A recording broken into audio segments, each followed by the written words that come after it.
One. Hello, everyone, and welcome back to Seed to Harvest, a podcast hosted by me, Paige Finn Doherty. I am really excited to have a special guest on today. So in the summer of 2023, I got an email from one of our investors that says, "Hey, I have a friend who has been on Broadway for 20 plus years, and she is thinking about spinning up a fund. Would you be interested in meeting with her?" And I think one of the perks of this role is getting to meet other people who are exploring financing in creative industries. So I'm really excited to have our five-time Tony Award-winning Broadway producer, Gilad, with us today to share more about her role and her love of theater. Sue, welcome to the show. I feel so welcomed, Paige. Thank you. And I feel honored that I get to talk about theater all day long. Because when I was a kid, that was like the thing you did in your free time when you really should have been doing your math homework. Wait, okay, maybe let's start there. When you were younger, did you always know you're gonna be involved with Broadway, or was that like a love of yours? What has your love affair with theater looked like? Broadway was a fantasy and it's a dream and not something I could ever imagine being a part of. I mean, Broadway was rarefied to me. I would go to work with my dad on Sundays. He had a camera store in the village, in Greenwich Village.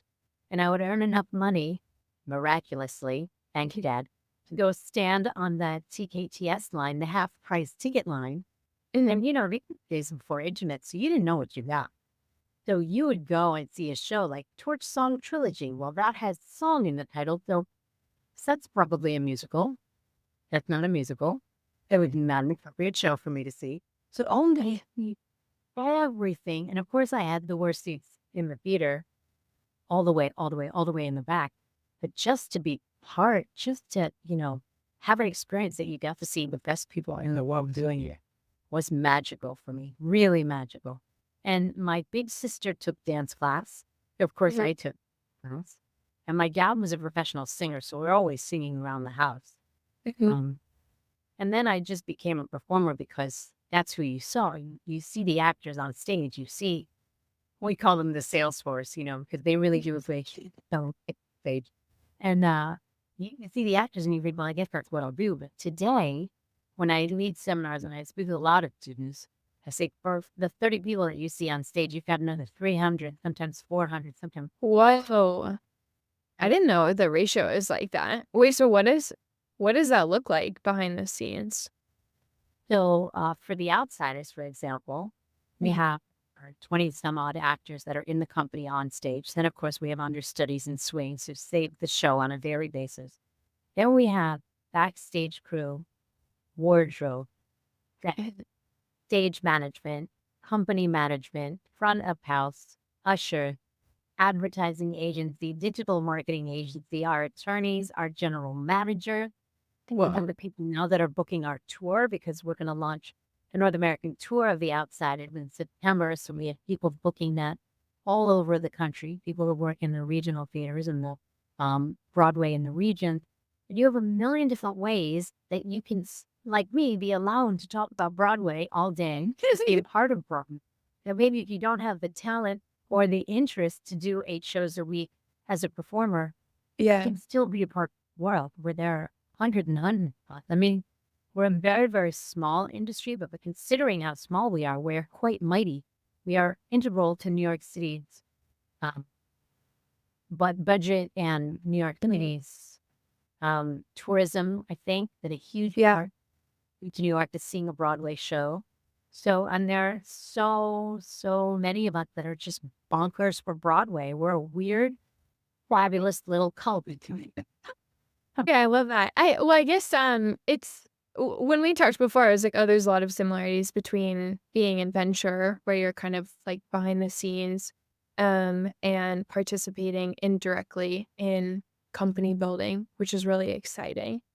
And I think, like, from our perspective, ventures grown from I think before it's, like, around, like, 10,000 firms, but can you give me an idea of, like, what that looks like from the Broadway producer standpoint? Like, how many Broadway producers are there, do you think? Sure.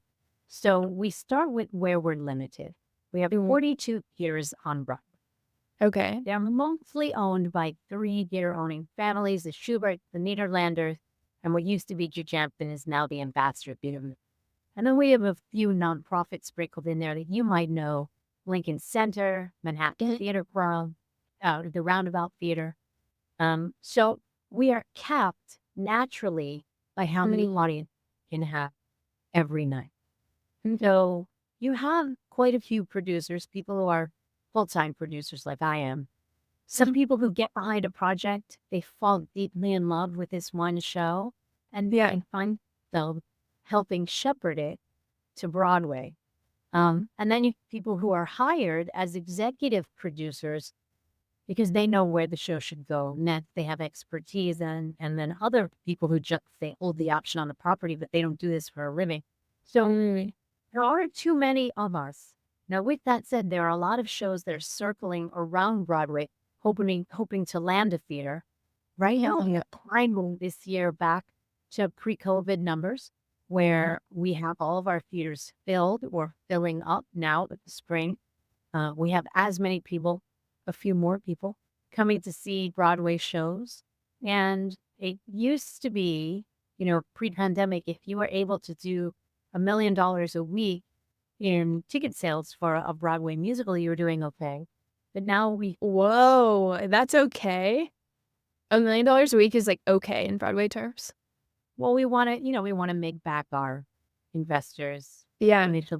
I'll ask you about that in a second, more on the business of Broadway side, but yeah, please continue. Yeah, and then, we have running costs, right? So our Mhm. single biggest running cost is probably advertising and marketing to make people think it's a good idea that, A, you should come see a Broadway show, any Broadway show. Mhm. But then, B, if you're seeing a Broadway show, well, come see mine, I think.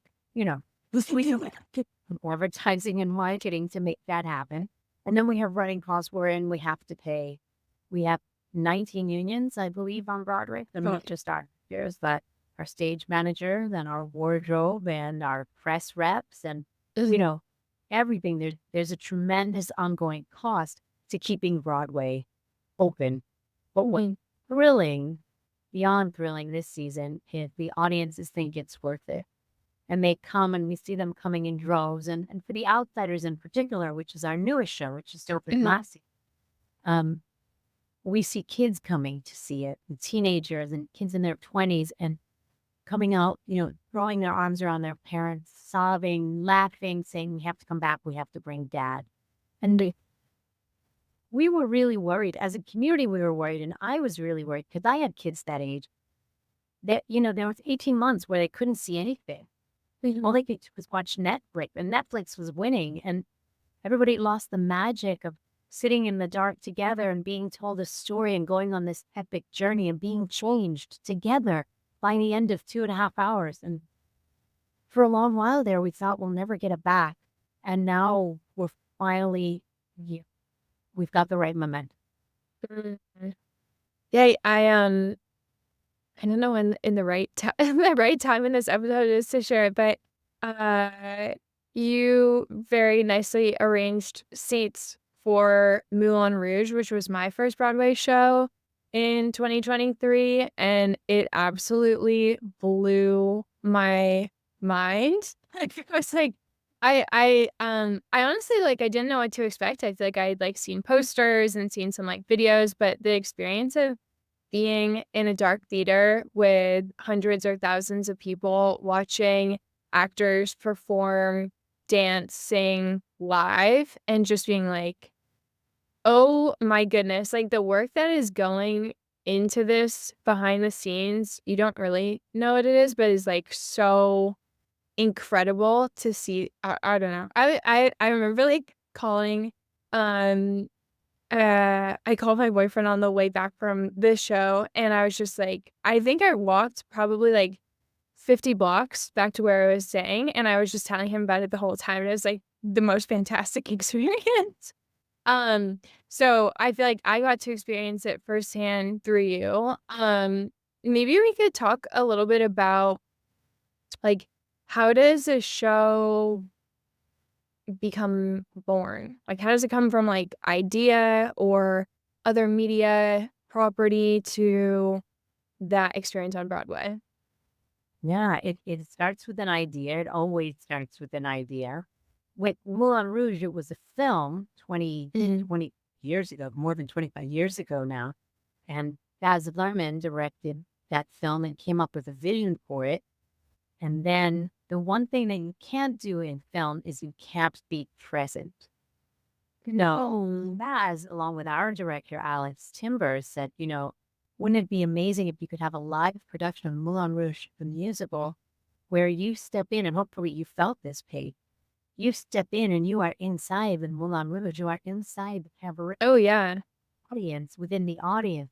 And so it becomes like your your magical night within a night.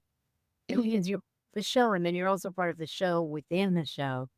And that was the conceit. That was the initial concept that made it be distinct from and unique to the film. You can go and you can see the film and you can have an experience with it, but here you're inside. You are a night at the Moulin Rouge. Yeah. On Broadway, I don't know if you noticed this, but at the very front of the audience seats where it meets stage, we have what we call can seats. And people are sitting, and there's a passerelle, an area where our actors can walk and dance. So if you're sitting at both, you're kind of watching our actors like from here. They're above you, and they're dancing with those Mhm. above you, and boy, are you in it. And there's a little pre-show, where our performers are walking around the stage and interacting with the audience, which is it's theater magic. It's just Yeah. how does it show? So for Moulin Rouge, it was already an idea. It was already a fully fleshed out idea in another form of media. To get it to Broadway was about 10 years because Whoa. first getting the music. Well, for Moulin Rouge, there are 74 songs in Moulin Rouge, right? And Oh my gosh. Okay. for music licenses, that was one very hardworking attorney. And then it was about where do the songs go to tell the story? Our music supervisor, Justin Levine, said it's going to be about what the lyrics are telling. And then the lyric must forward the story. And there were so many songs that were tried and trashed because they didn't fit perfectly in where where it was going to honor the storyteller. So that, as you can imagine, took a bit of time. Then we did our out of town tryout. That was the summer of 2018. We actually brought back the Emerson Colonial Theater in Boston. It had been closed for a while, and it was older and majestic and everything you hope from Moulin Rouge. We completely sold out of that run in Boston. And then almost a full year later, we opened on Broadway at the Al Hirschfeld. And the Al Hirschfeld was really custom stated for Moulin Rouge. I don't know if you noticed, but underneath the box seats, where you had sort of some ceramic, there are little windmills that are carved into. Oh, yes, yes. Yeah, I remember seeing that. Oh, well, I think Moulin Rouge is going to be here for a while. So we opened in 2019, and things were going very, very well for the show. We got beautiful reviews. We got 15 Tony nominations, I believe. And then in March of 2020, we were actually the first show to shut down because we had some unusual programming. We had a Thursday matinee for the show, and our audience was sitting in their seats, and it was 1 o'clock on Thursday, March 12th. And an usher didn't feel well. And so the stage manager made the unenviable announcement, "We're sorry, we have to cancel the show. Please go home. We'll find another way to get you into the theater." And that night on Broadway, the musical Six was supposed to open. It did not open. They had their opening night party with just a few producers there. Every one of those producers got COVID. COVID swept our community immediately. From that night on, we shut down. Every Broadway show was shut down. 500 seats or more, you couldn't do your show.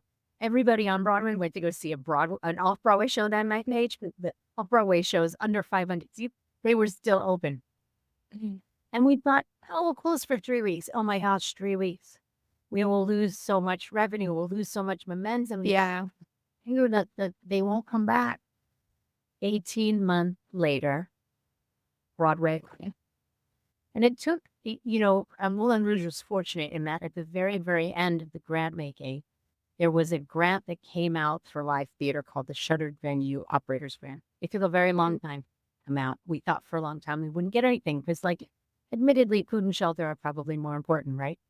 But in the end, we were able to get, and the qualifying show got $10 million, and that was to open the doors and to put in the new HVAC system and to start rehearsals and to start the marketing machine again and to give people a reason to come back to the theater.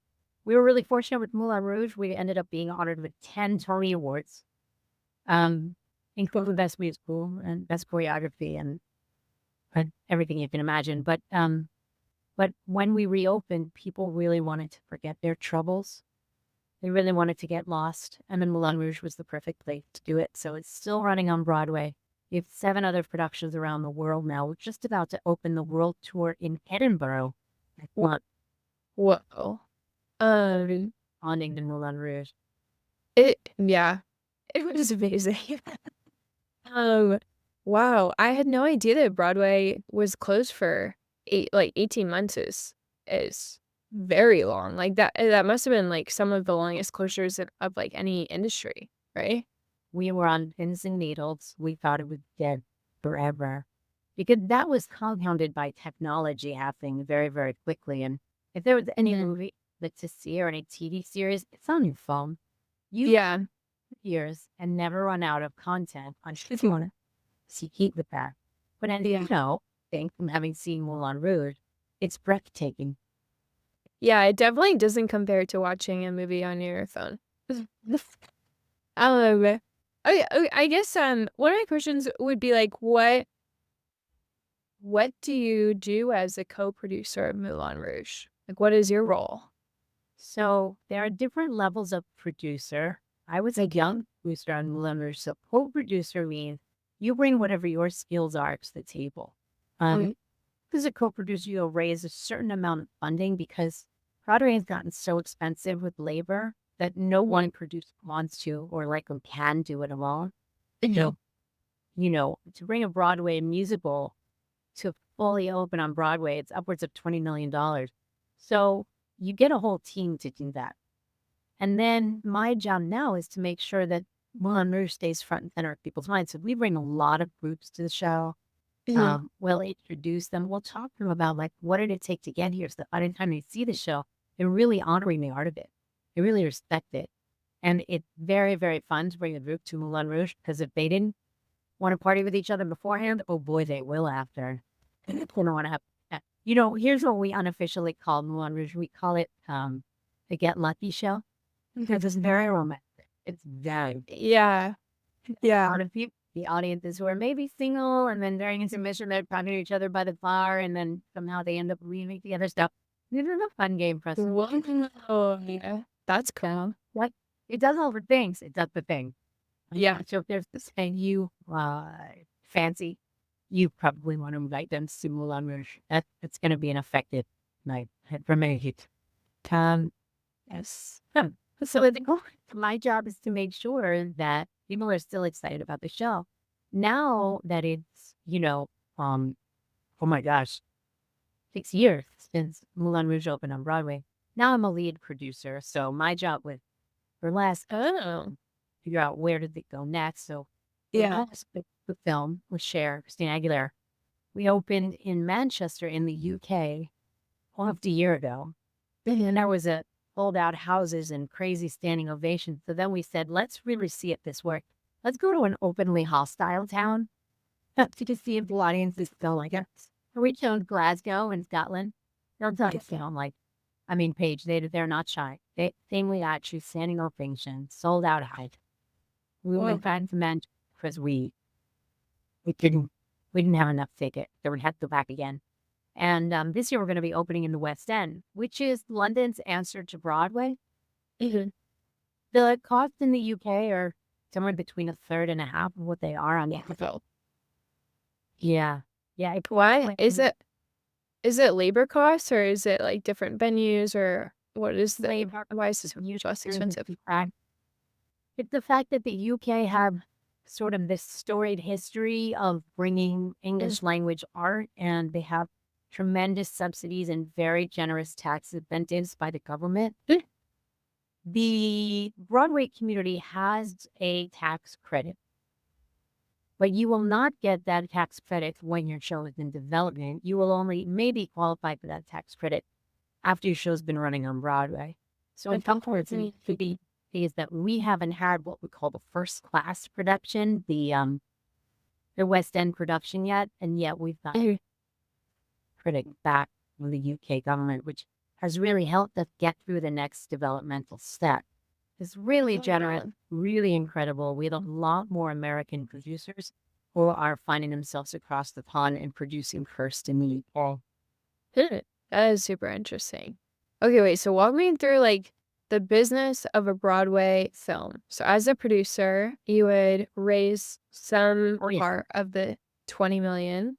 And I think we talked about this a little bit, but it's kind of like like the InVenture, it's like an SPV. It's like a deal by deal basis. So for a long time, you've done that before. Can you maybe like walk us through what that looks like and how a Broadway deal comes together and works?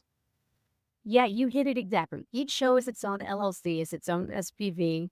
And that means that if you have good luck with one show, it had no bearing on the next show, right? So hey, it's not just being an entrepreneur, Paige. It's being an entrepreneur with every new show, bootstrapping.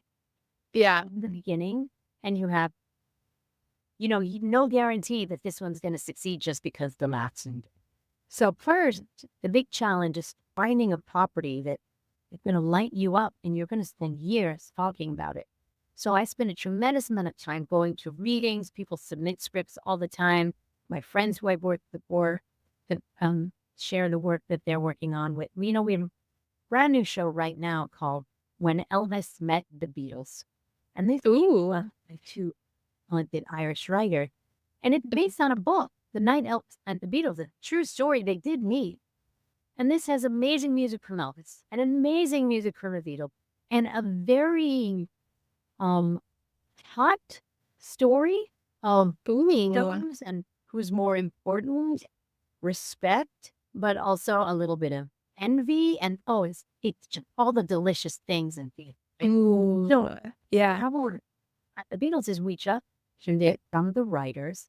And now we get to do the fundraising. And luckily for our industry, when you fundraise for theater, only fundraise what you need right now, right?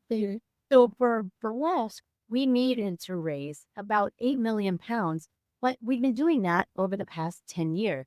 So every time we have another developmental workshop, or we go out of town to Manchester and we want to pay for the costumes and we want to pay for the set, and we definitely want to pay our actors. So we raise a certain amount of work at the point. And depending on when you come in, there's preferred returns. If you come in at what we call front money, very, very earliest stages, there's no proof of concept. We don't know if this thing's going to work. We don't know if we'll get a theater. We don't know if people will care. Then you're going to get up to 100% of the producer's profits. Because our investors are made whole first for the $20 million or whatever it costs to put on the show, 20 some odd million. Once our investors are made whole, then we split profits 50-50. Producers 50%, investors 50%. So if an investor came in at $1 million and then they get their $1 million initial investment, now what they're going to see is their profits are going to drop down. They'll come in more slowly because now it's pure profits. You'll get 50% and 100%. At long last, the producers get something for our work. It's a very bad proposition to be a producer. You definitely don't want to hang your hat hoping that you're more pivoted in venture. There's no way to guarantee in theater success. The closest thing you can guarantee is once you're a huge success on Broadway, like The Outsiders is, the tour is going to be a very good investment. But nobody can get into the tour because all of our initial investors have the right of first refusal. That is so cool. Yeah, it follows a very similar path to investing in an early stage startup. Like it's like you have I guess it's a little bit different because it's less like profit oriented and more equity oriented. So the equity would be less expensive, and then it gets more expensive and more competitive as the rounds go on. Granted, everything is going on. In any kind of leader, really, but on Broadway, if you have a home run, if you have a Moulin Rouge or an Outsiders, then your investors will benefit for years and decades from that, as they should, because without them, we wouldn't have a show. They take on huge risks. And, some investors come on board because they want to come to the opening night party. They want to meet the star. Mm.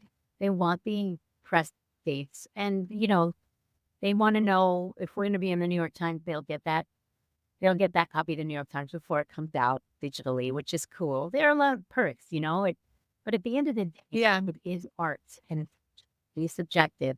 And my first question is, after it hit me in the gut, who else will care about this? I have to make sure it's not just going to be me. If I love something, but it's not commercially viable, Paige, I can't do it. And that's always the pull Yeah. I have in my industry. Commerce. Is it artistic? Does it move someone to scoop your insights out? Will you scream with laughter? Will you sob to the depths of your soul? Great, check. No. Does it make sense fiscally? Do we have enough of an audience internationally and around the world that will also be moved?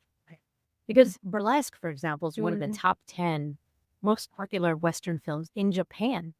In Japan, they are dying to do burlesque on stage. Japan. Yeah.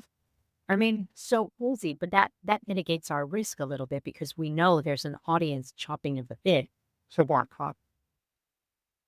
Whoa. I would love to hear about what is it like to win a Tony?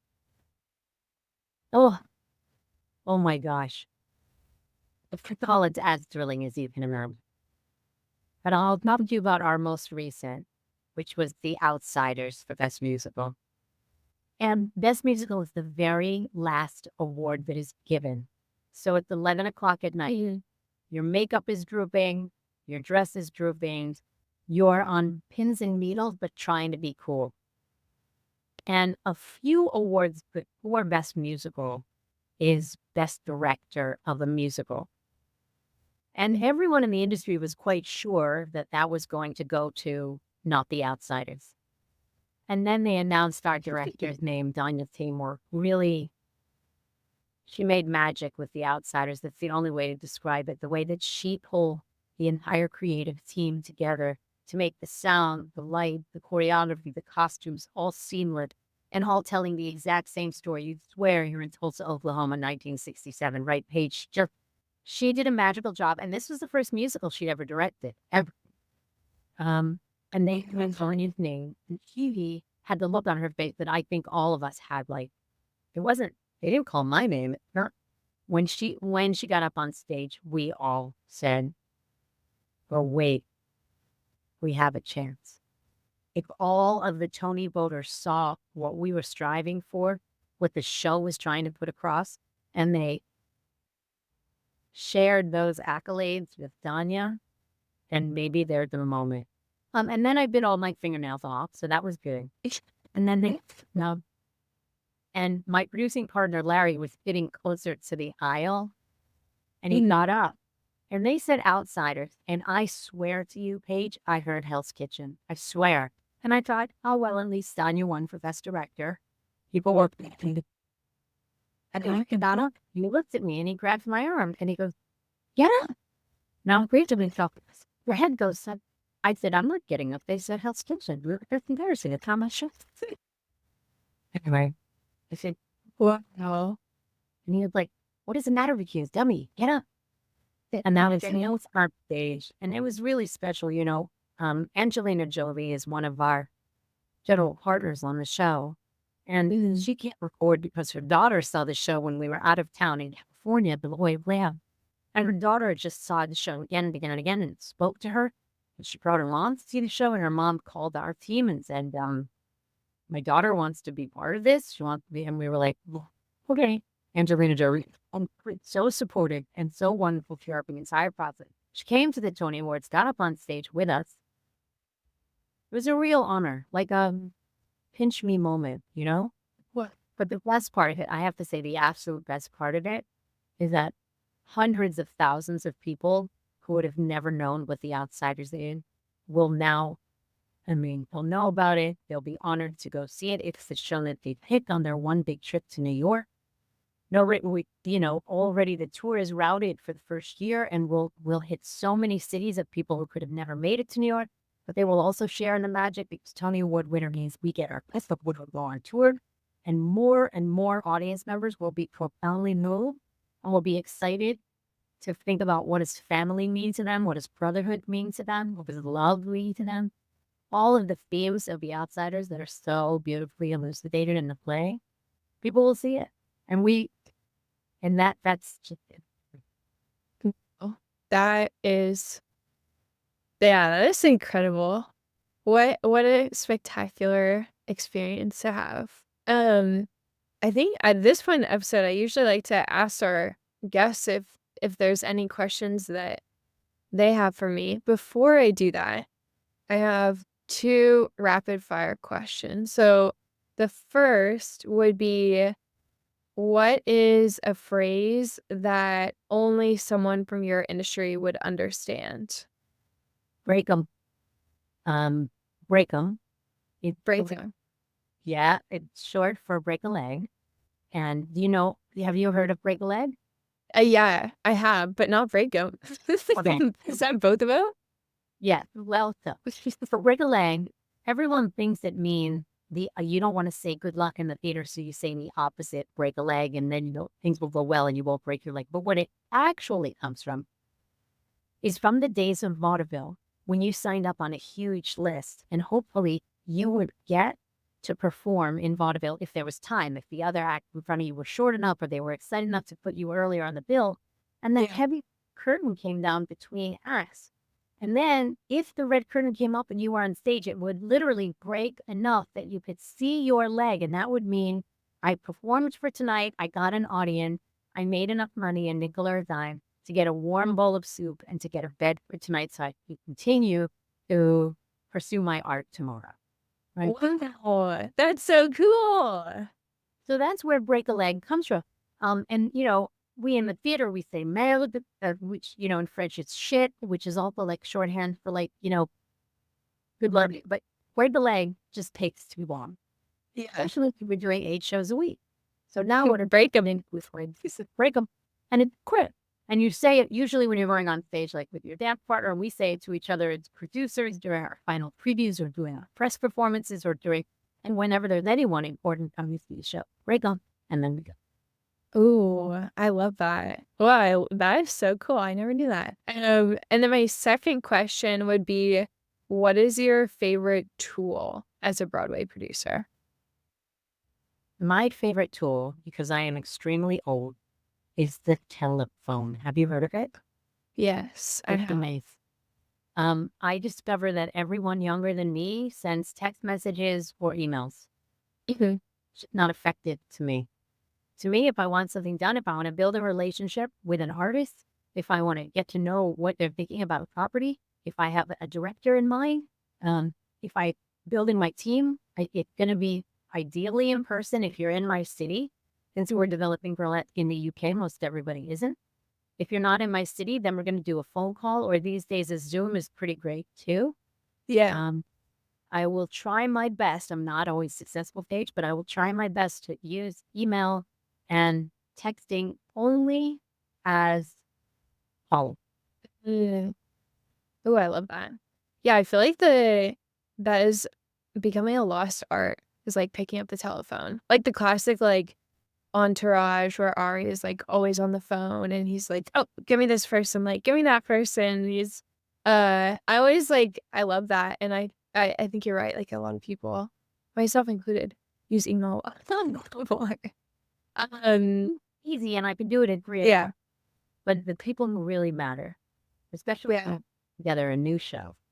Like I want to have a conversation with you. I want to see if you share my vision. You're excited about this.